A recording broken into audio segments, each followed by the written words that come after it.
আচ্ছা, বাজারের সকল আনারস বিক্রেতাই কেন তাদের আনারস মধুপুরের বলে দাবি করেন?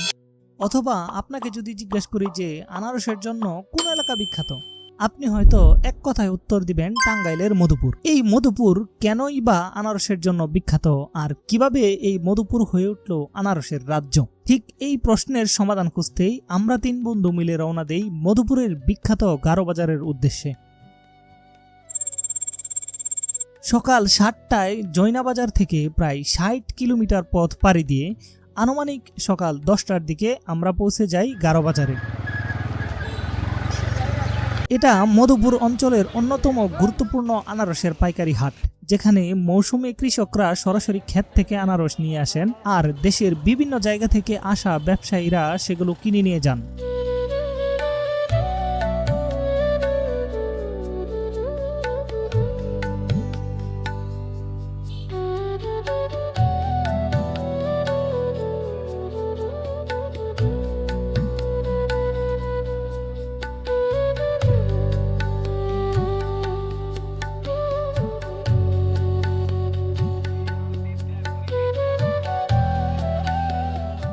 গারো বাজার মূলত টাঙ্গাইলের ঘাটাইল ও মধুপুর উপজেলার সীমান্তবর্তী অঞ্চলে অবস্থিত।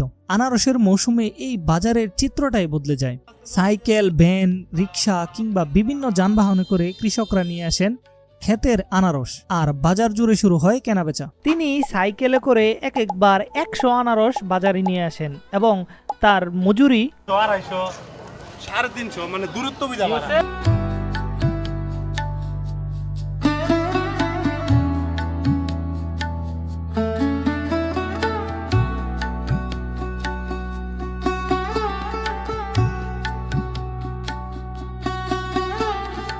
কিন্তু প্রশ্ন হলো, মধুপুরের এই অঞ্চলটা আনারসের জন্য এত বিখ্যাত হলো কেন?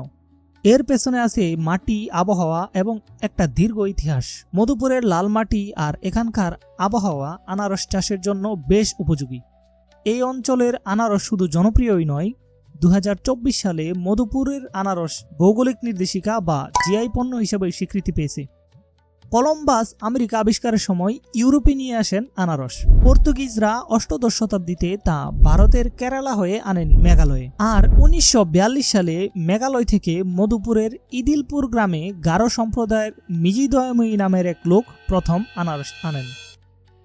তারপর 8 দশক মধুপুর গড়ের মধুপুর, মুক্তাগাছা, ফুলবাড়িয়া ও ঘাটাইল উপজেলার প্রায় 21,000 একরে ছড়িয়ে পড়ে এই আনারসের চাষ।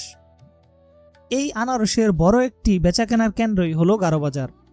স্থানীয় ইতিহাস ও জনশ্রুতি অনুযায়ী স্বর্ণ কবিরাজ নামের গারো সম্প্রদায়ের এক ব্যক্তির আঙিনা বা বাড়ির সামনে প্রথম এই হাট বসানো হয়েছিল বলে এই বাজারের নাম হয় গারো বাজার বা গারোর হাট।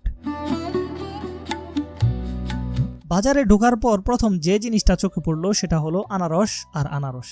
যেদিকে তাকাই শুধু আনারসের স্তূপ। কেউ বিক্রি করছেন, কেউ কিনছেন, কেউ পিকআপ থেকে আনারস নামাচ্ছেন, কেউ বা সাইকেল থেকে। বাজারটা ঘুরে দেখার পর আমাদের মাথায় একটা চিন্তা এলো, বাজারে তো সবাই আনারস বিক্রি করছে, কিন্তু এই আনারসগুলো আসছে কোথা থেকে? তাই আমরা সিদ্ধান্ত নিলাম বাজার থেকে না কিনে সরাসরি একজন কৃষকের কাছ থেকেই আনারস কিনব।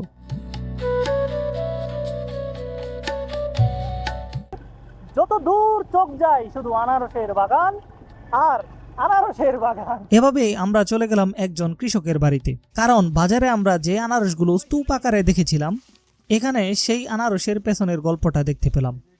মাটি, গাছ, ক্ষেত আর কৃষকের পরিশ্রম সবকিছু মিলিয়ে একটা আনারস আমাদের হাতে পৌঁছায়। খেতে দাঁড়িয়ে আনারসগুলো দেখার অভিজ্ঞতাটা ছিল অন্যরকম। তারপর শুরু হলো আমাদের আনারস বাছাই। শেষ পর্যন্ত পছন্দ করে সরাসরি ক্ষেত থেকে আনারস কিনে নিলাম। আমরা 10টা বড় আনারস ও 10টা ছোট আনারস কিনলাম। আনারস তো নিচ্ছি, তবে আনারসের পাশাপাশি নিচ্ছি আনারসের কিছু চারাও। আমাদের হাসিবের হাসারা এগ্রোতে রয়েছে লাল মাটির বিশাল এক এরিয়া, সেখানে আমরা লাগাবো আনারসের এই চারাগুলো। কেনার সময় খেয়াল না থাকলেও ব্যাগ নিয়ে মোটরসাইকেলে উঠতেই বুঝলাম আজকে বাসায় ফেরার সময় আমাদের অবস্থা খুব একটা ভালো থাকবে না, কারণ আমাদের মোটরসাইকেল একটা আর আমরা মানুষ 3 জন, আর সেই সাথে 20টা আনারসের ব্যাগ আর একটা আনারসের চারার ব্যাগ। ভাই ভাই আনারস জানলেন, লাভ না লস ভাই? লাভ লস নাই ভাই, আমার জীবনটাই লস। হয়তো আমাদের এই ভ্রমণটা কোনো ট্যুর ছিল না, কোনো 5 তারকা হোটেল ছিল না, কোনো লাক্সারি কার ছিল না, ছিল শুধু 3 বন্ধু, একটা মোটরসাইকেল আর ছোট্ট একটা ইচ্ছা। চল গারো বাজারে গিয়ে আনারস খেয়ে আসি। আর সেই ইচ্ছাটাই শেষ পর্যন্ত সুন্দর একটি দিনের গল্প হয়ে গেল।